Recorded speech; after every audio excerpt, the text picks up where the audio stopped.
ሰላምዬ ጋሽ ግርማን አስፈራራችሁ። ከዚህ በፊት ክላሴ ድረስ መተደት ደፍረኝ እንደነበረ ለሁሉም እናገራለሁ። ያለበለዚያ አርፈ ብትቀመጥ ነው የሚሻልክ።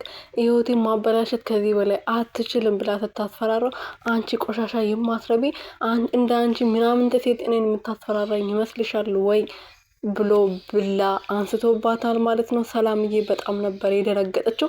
ከዚህ በኋላ ምንም አልልም፣ ምንም አልናገርም፣ እባክህ ተወኝ ብላ ስትማጸነው ነበር ማለት ነው።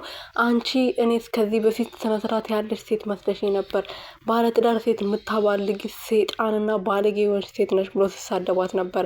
ራሷን መቆጣጠር አቅቷት እንደዛ ያለችው። ሰላም ቤተሰብ እንዴት ናችሁልኝ? እኔ ያለው እግዚአብሔር ይመስገን። በያላችሁበት ሰላማችሁ ብዙ ትርፍርፍ ይበልልኝ።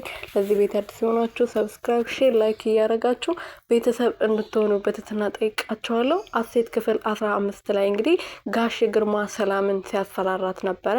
እኔ አንቺ ምን አይነት ሰው ነሽ ግን? እንዴት ነው ባለትዳር ወንድ በዛው ሚስቱ ቤት እያለች አልጋሽ ላይ ወስደሽ የምታባልጊው? ምን አይነት ስነ ስርዓትና ባለጌ ብትሆኝ ነው እንደዚህ የምታረጊው ብሎ ሲያናግራት ነበር። እኔ ምንም አላረኩትም፣ ልጅክ ነው እኔ ክላስ የመጣው። እሱን ደግሞ መጠየቅ ያለብህ ሳሚን ነው እንጂ እኔን አይደለም። ጋሽ ግርማ እባክህ ስራ ልስራበት፣ ከኩሽናው ውጣልኝ ስትለው እንዴት ነው ከራሴ ቤት ውጣ ምትይኝ በማለት ብላ አንስቶ ሲያስፈራራት ነበረ፣ አንቆ ማለት ነው። ከዚህ በኋላ እኔን ብትደፋፈሪ ወደድኩሽ አፈቀርኩሽ እንጂ ይሄና ለማ እንደተናናቅ ባቅኖሮ ዝም አልልም ነበረ፣ በደንብ ልክሽን አሳይሽ ነበር በማለት ቢላውን አንስቶ ሲያስፈራራት ነበረ ማለት ነው። ይሄ በርሜል የሆነ ሰውዬ ማለት ነው።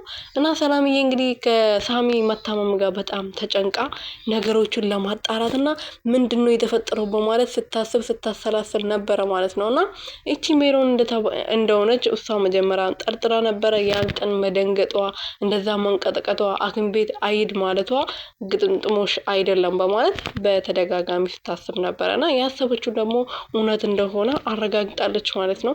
ከኋላ ሄዳ በር ስር ተለጥፋ ስልክ ስታወራ ስትሰማት ነበረ ማለት ነው ሰላምዬ። ከዛ በኋላ እንግዲህ ወይዘሮ ሜሮን ደግሞ መድኃኒቱ ለተሳሳተ ሰው ነው የተሰጠው። ስለዚህ ያ ሰው ደግሞ መዳን አለበት፣ መሞት የለበትም። ስለዚህ የሚድንበትን መንገድ መፈለግ አለብኝ በማለት ልጁ ጋር ደውላ ስትጠይቀው መርዝ ምናምን ብላ ስታወራ ሰላምዬ ስለሰማች ከዚህ በኋላ ታጋልጣታለች ብዬ ተስፋ አደርጋለሁ። ያው ጆሲም እንደምታውቁት መመረዙን አውቋል። ሳሚ ብቻ ነው እንደተመረዘ ማያውቀው ማለት ነው። በሳሚ ቢያቅ ደግሞ ግጥምጥሞችሽን ወንትም ያስባል። ማን ነው ምግብ የሰጠኝ፣ የት ነው የበላሁት ብሎ ስለሚያስብ መመረዙን ሳሚ ማወቅ አለበት ብዬ አስባለሁ። ምክንያቱም እሱን ካወቀ በኋላ እውነቱ የሚጋለጥ ይመስለኛል። ሜሮ ማንነቷ ይጋለጥ የምትሉ ብቻ